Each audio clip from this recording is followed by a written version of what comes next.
Hey everyone, Dylan and Robin here. Say hi. Hi everyone.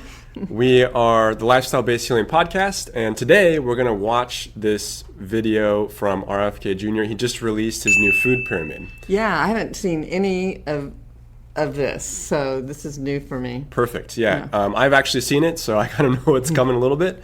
But my mom here, who's a dietitian, does not, so let's just dive right in. You ready? I'm ready. Okay, I've got to disclose that in the food world, I know it's out. I know that there's a lot of talk about the new food pyramid. Some people love it, some people hate it. I haven't really examined it, read the dietary guidelines, anything like that. So I'm eager to see what this is saying. Perfect. Yeah. Mr. Secretary, the American Heart Association had a lot of good things to say about these new recommendations. They like the focus on whole grains, on fruits and vegetables. But when it comes to saturated fats, they say that saturated fats are a primary driver of cardiovascular disease. You said you're ending the war on saturated fats. Where is the evidence that that is a good idea? Well, the problem is that there is no good evidence that saturated fats drive cardiac disease. That is a dogma that was based upon a 1960 study that has been completely debunked. Actually, every major health association says that they still believe that. Okay, can we pause it? I thought you'd want to pause that. I'm like biting my tongue. The idea that there's no good evidence, I think, is, really interesting. I think she is going to go on and make that point of that, most of the big, knowledgeable research-based organizations, American Heart Association, et cetera, all that is going to say, well, no, we've had, so much data showing that saturated fats, are not great for our heart health. And so I don't know, that's news to me. So I'd be curious to see why he says that, right? Okay. Yeah.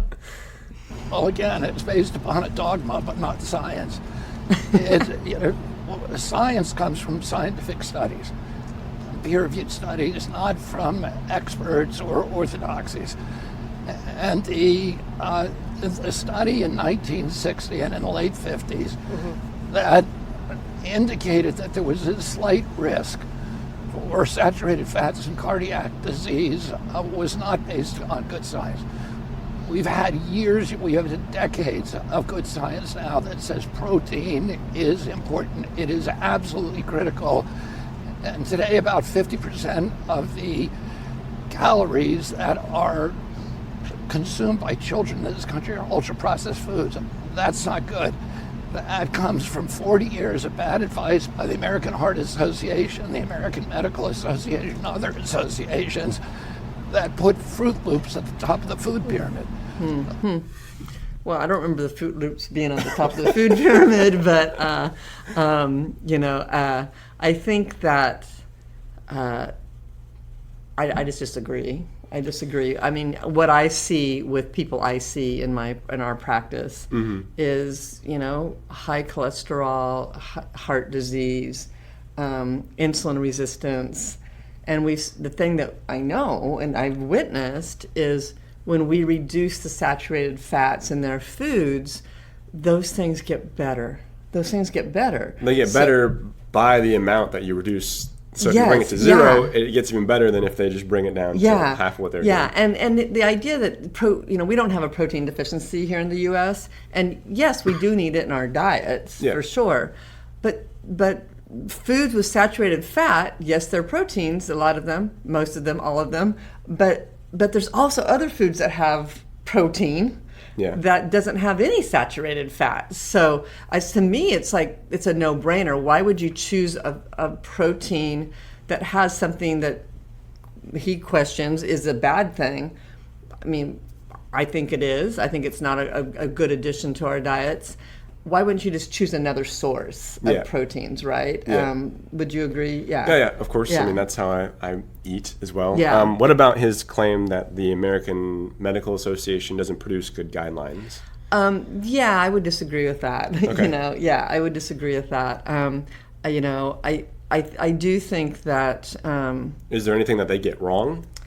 I think that they are influenced somewhat, and I don't know how they draw up their guidelines, but I think they go by what they see in what they do, right? And the studies around what they do, around heart disease and around medical issues, and that's how I understand it to be.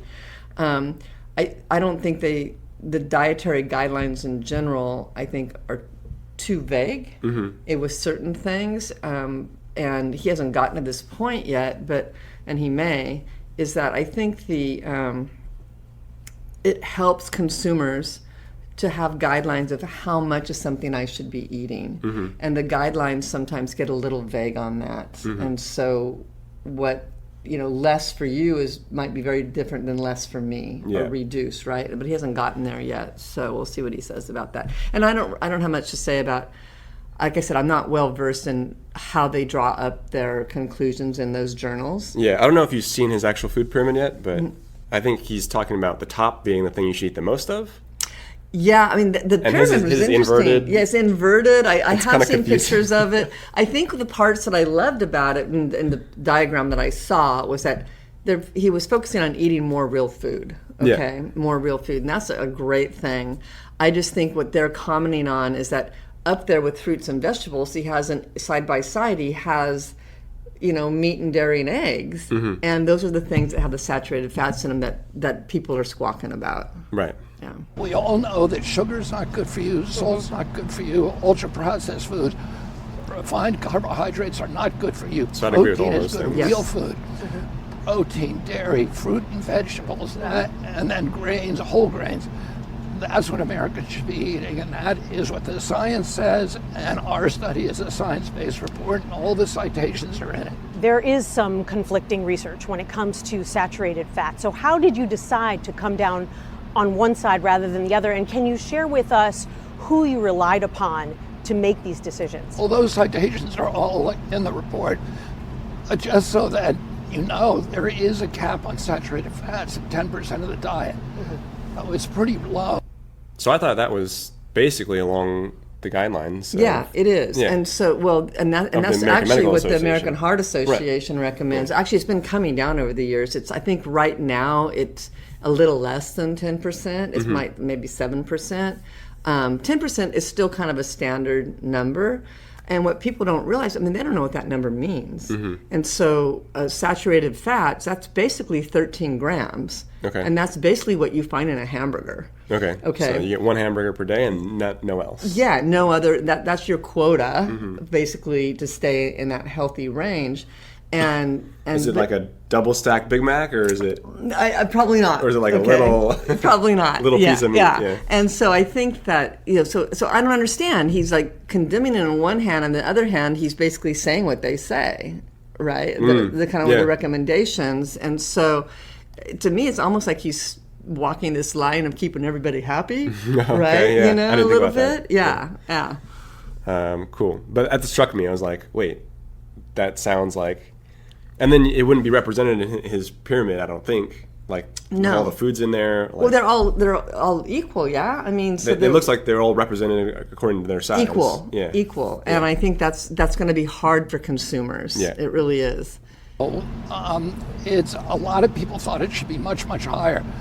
What we're stressing is that people should be eating protein, not particularly saturated fats, but protein in all of its forms. Okay. Yeah. So right there, I'm just like, yes. First of all, they should be eating more fruits and vegetables. There are a lot of and some protein. Okay, and he doesn't differentiate the different types. Yeah. Right. Again, like we talked about. Yeah. Yeah. So that's interesting that it's like, from a dietitian standpoint, it's saying both things at the same time almost. Yeah. I don't. Saturated fats are fine. They shouldn't be demonized, but we've made sure to make our guidelines very low on saturated fat and emphasize protein. But the thing is, when people think of protein, the very first thing they think of is chicken. Yeah. And cheese. And cheese. And cottage cheese is raging right now because those are all high saturated fat. And eggs. And eggs, yeah. And all those are all high saturated fat forms of protein. Yeah. Which would make it very hard to stay in those guidelines. Yeah. If that's where you're thinking of getting your protein from. Doctors who will applaud the focus on discouraging ultra processed foods, highly processed packaged foods in the diet. But how do you discourage the food industry from selling those foods, because they are designed to be highly desirable and to promote binge eating? Well, I mean, our purpose, there's no mandates in the dietary guidelines. They're going to change the food culture in America because they dictate what we sell, what we feed to our military. They dictate what we have in school lunch programs. They dictate on what we're eating, what children are eating in subsidized programs like Head Start, in prisons and other places where the federal government subsidizes the food. But if you're American and you want to eat a donut, you're going to be able to eat a donut. We're not taking food away from people. We're just telling them that's not good for you. In my world, in the dietetic world, a lot of support has been given to that idea that this new pyramid is getting rid of the processed foods. So it is better for institutionalized foods, right? Like the schools, especially what's on those kids' plates.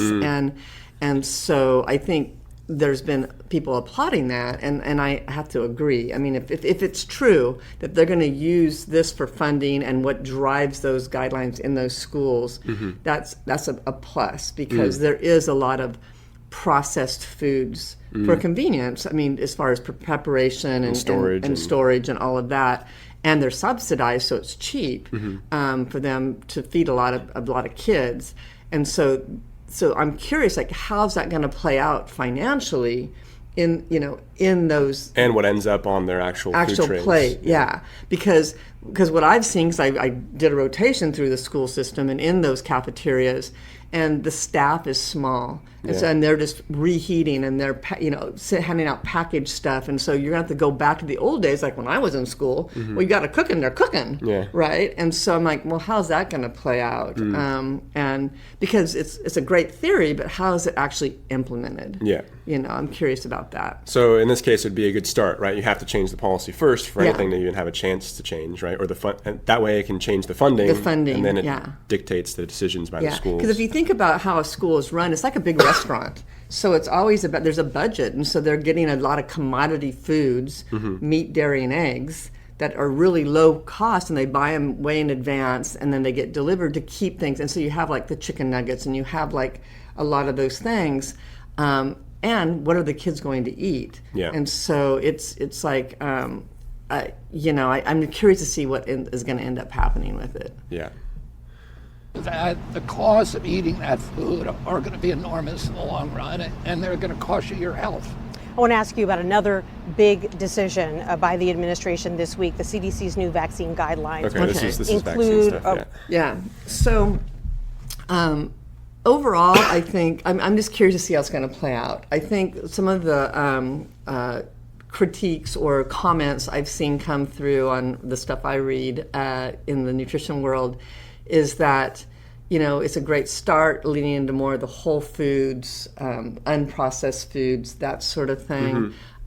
Still, I think it's not specific enough for people to really implement.